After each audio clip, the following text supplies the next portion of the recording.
Hello, beautiful. How are you doing? I hope you guys are doing amazing. If it's your first time here, hello, welcome. My name is Jacira, and in today's video, I'm going to be sharing a little bit of my pregnancy journey. If you are a friend of the channel, you probably know that I have moved. I've moved to Spain.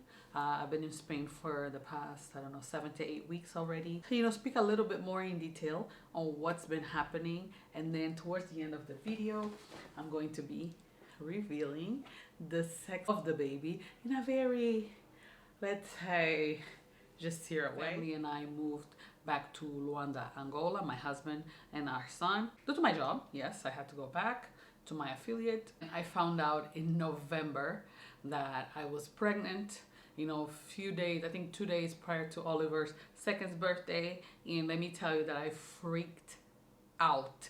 I was not expecting to get pregnant right away. My life was very hectic, very busy, and I was firstly crying like a mad woman because, if you watch the videos, you would know that I have a very crazy schedule. I wake up at 5, I get home around 7 or 6:30 p.m. every day.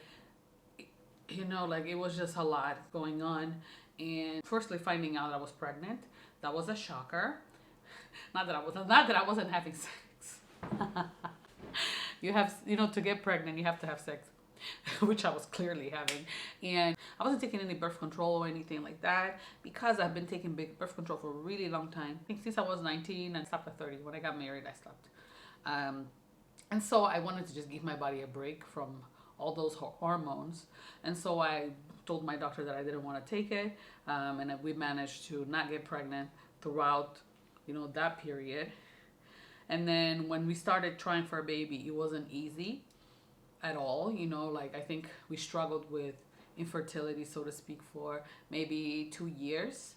Before I got pregnant with Oliver, when I moved to France in 2019, I was pregnant. I had no idea that I was pregnant at all, like no clue that I was pregnant. We were so happy about the pregnancy. And unfortunately, in November, the following month, I started aborting the baby, and it was a very painful period, for us. It was very, very, very difficult because on the same week that I was aborting, I lost my grandmother, my mom's mom, and it was someone that, it's just that she was just the baddest chick I've ever met. My grandmother was just an icon, and I always looked up to her growing up. And so losing her was just like, and having a miscarriage was just a lot. And it all happened in the same week. And I was away, and it was right on the start of COVID, so I couldn't go back home. Like all of that, just took me out. And so for me to heal from all of that, from the loss of the baby, which was something that we were struggling with. We've been wanting to have a baby for such a long time. My husband and I have been together for 10 years. Like, we've been together for a while, and you finally get pregnant and then you lose it, and it's just like it was very difficult. I was like a bit crazy for some time. So, and then I got pregnant with Oliver the following year, February. End of February, I got pregnant again, and then we had Oliver. Almost 2 years passed. In the month of November, I find out that I'm expecting another baby. So it's like, it was a full circle moment. I think it was a gift from my grandmother. Why did I move? I moved because, okay, let me start talking about the pregnancy. At 12 weeks pregnant, I went to the doctors at 5 weeks. Everything was fine. I went to the doctors again at 8 weeks. And at 8 weeks, the doctor was like, oh, everything looks fine with the baby. Gestational sac looks great. There's a fetal pole. Everything is going great. But I don't like the way I'm seeing your cervix. Your cervix is looking strange.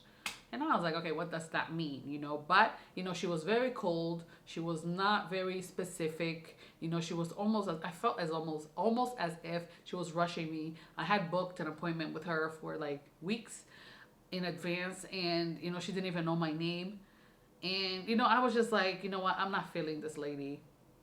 I'm not going to stay here. And at 12 weeks, I found this other doctor whom I felt, she was a little nice, a little warmer. And she checked me out, And at 12 weeks, she was like, hey, Jacira. And I explained to her, what the previous doctor had said. And she's like, yes, I do see an issue with your cervix. I think you have, I don't want to diagnose you yet. I'm a imagologist, but I will have you see my colleague that is a gyno, and she will check you out. And those two ladies, they saved my baby. Basically, they saved my baby. One of, she checked my cervix, and at the time it was measuring like just 2 centimeters. When you have a healthy cervix, your cervix will measure 4 centimeters, and it should be that way throughout the entire pregnancy. Whereas in my case, at 12 weeks, it was already at 2, almost 1.99, something like that. And she was like, okay, I'm going to need you to rest. I'm going to need you to stay in bed. I'm going to put you on bed rest. I'm going to give you these progesterone pills to basically help your cervix close and heal. To the gyno, the OBGYN, she checked me and she confirmed that the cervix was indeed short. And she wrote me a letter I would give to my employer, and I started my bed rest. Those 2 weeks I respected things. I was worried. I wanted to keep, obviously I don't want to lose another baby again. It's quite painful. Like, don't play with miscarriages. Like, guys, be very kind whenever women tell you that they had miscarriages. Like, this, it's no joke. It's no joke. Like, just the experience in itself, within itself, especially if it's something that you wanted and then you lose it, and then people say, oh, you're young, you're gonna get pregnant again. Don't say those things. Be kind. Like, either you say nothing, either you shut your mouth and say nothing, or just give support. Okay? Like, don't say, oh, you'll get pregnant again. That doesn't help. That actually makes the woman feel worse. So, and it's very painful, by the way, because you feel contractions. You actually feel your body expelling. It's almost as if you're giving birth. At least in my case, that's what it was. 2 weeks later, and my cervix went back to like 399, 390. She was really happy. But due to my schedule, due to my life, I wake up so early. I pick up Oliver from school. I drop him off. My husband and I have a schedule. We have a plan, and I'm the one who's kindergarten, who's closer to his school or his nursery. So I'm the one who takes him and picks him up. He does other things. He's the one who gets him dressed. He's the one who gets him fed. Doesn't watch me struggle. At the 16-week appointment, after all of that, but since my schedule was so crazy, my life was crazy, I went back to the doctor, and the doctor was like, girl, like, what's going on?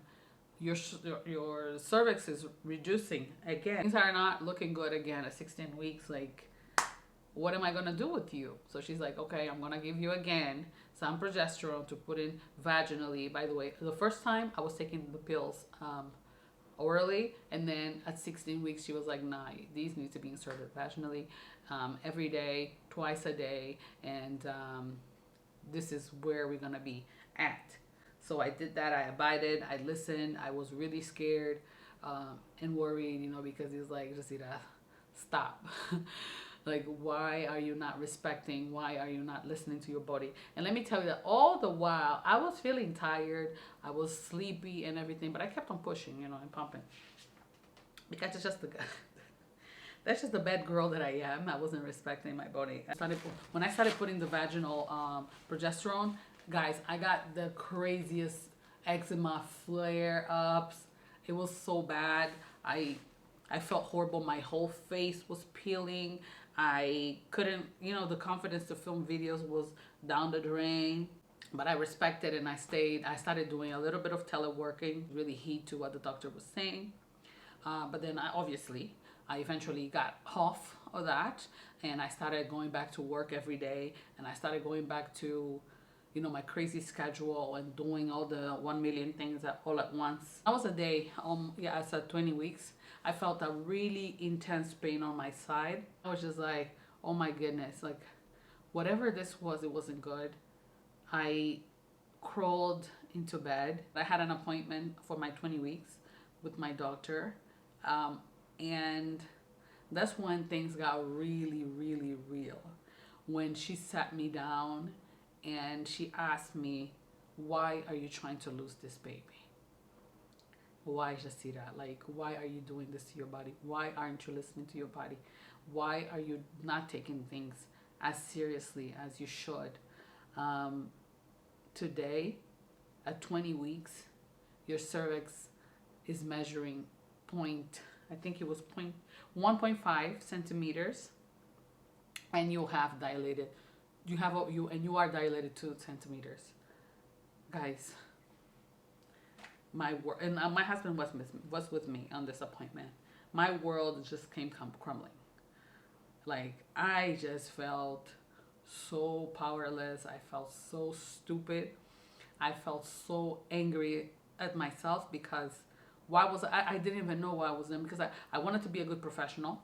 I wanted to be a good mom. I wanted to be everything, but I wasn't taking care of me. I wasn't listening to my body. So, like, having that talk, and then she's like, I'm not going to propose you a cerclage, I believe it's called in English. I'm not going to propose you that right now, but I will have you on the biggest 1 month bed rest. Your feet have to be up.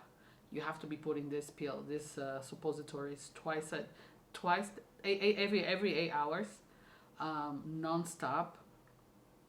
You have to eat healthy. You have to drink your water, and if you can, move because at 20 weeks, I don't think we can save a baby here in Angola with the infrastructure that we have. So I would advise you that after these 4 weeks, when you come back to see me, I would propose you to travel, to go to a place where they can save the baby. So hearing that, and being told, like, if you want your baby to have a fighting chance, you have to go to a place where they have the infrastructure. It was a no-brainer for my husband and I. The move was quite smooth. It was difficult for my husband to leave us here, like, we haven't been apart forever.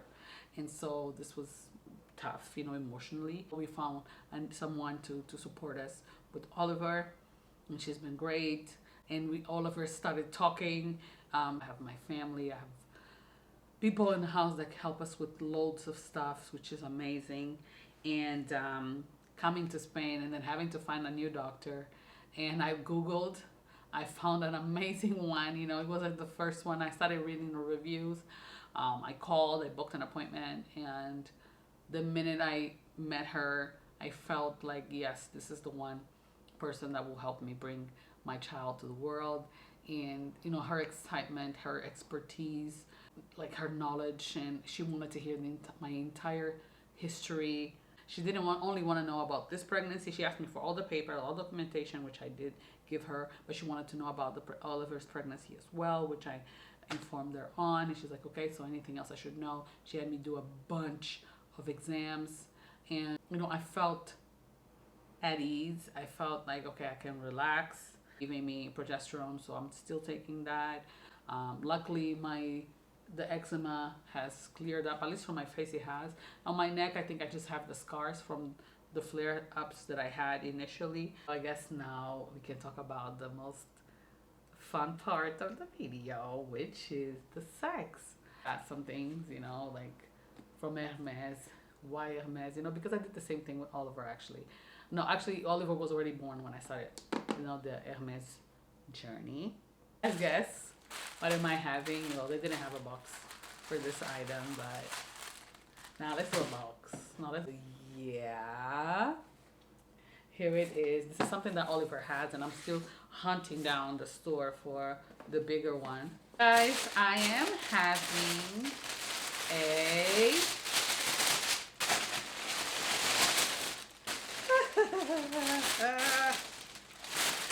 we've known it forever, but we're having a little girl.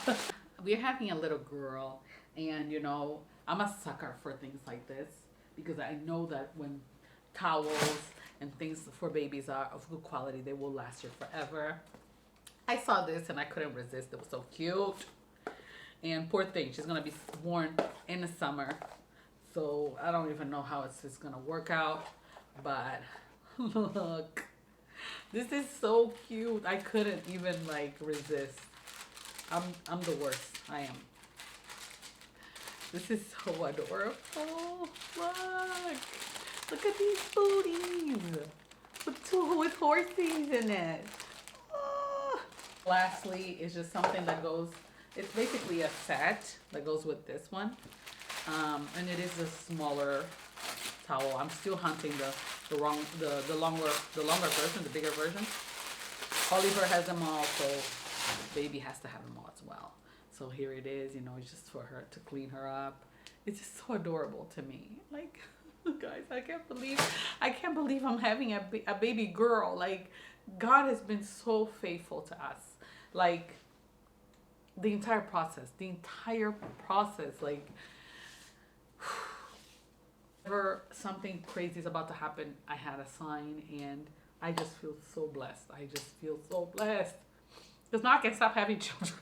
I'm grateful. And I guess coming here and having this space to think and to focus on my children, to focus on my health is allowing me to be creative again, to get my spark again, to be happy again about doing the things that I actually really want to do. And I'm just so happy, guys. I'm over the moon. Yeah, we're just waiting on her to arrive at this point. I hope you guys enjoyed this video, and I cannot wait to see you in the next one. Goodbye.